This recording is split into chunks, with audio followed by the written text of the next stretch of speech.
The Nathan Fletcher campaign for mayor has rolled out a new TV ad entitled Character. It features veterans expressing support for Fletcher and condemning Carl DeMaio's attacks. That's tonight's Decision 2012 report from KUSI Steve Bosh in the newsroom. Steve? Sandra, this ad speaks to Fletcher's character as a combat Marine, but some say it also unfairly calls into question Carl DeMaio's character. Here's part of the ad. Nathan has proved his character on the battlefield. It's unquestioned. Carl DeMaio did not serve his country. By tearing down Nathan, they're tearing themselves down. Shame on you. Shame on you. Shame on you. No candidate in this race has questioned Fletcher's character on the battlefield.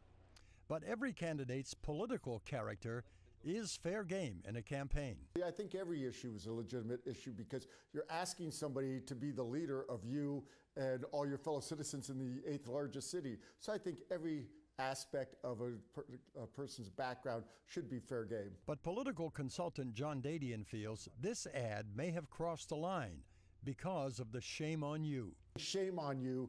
There's a lot of good Americans and there's a lot of our great public leaders who have never served in the military. The DeMaio campaign issued this statement.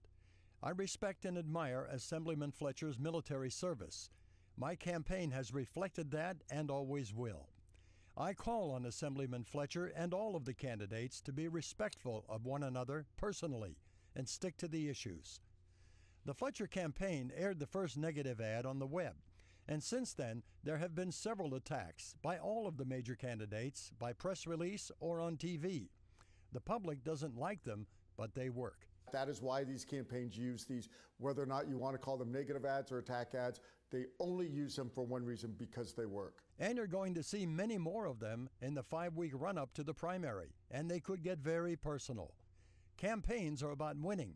Nothing else matters. It really does not matter if you play fair. What matters if you're the one standing at the end. Now that primary will leave 2 candidates standing. They will go head-to-head in November. Sandra? So why does this latest attack ad only focus on DeMaio? Politics, largely because DeMaio has consistently come in first in the polls. Now Fletcher's press release was accompanied by a so-called list of 15 hit pieces.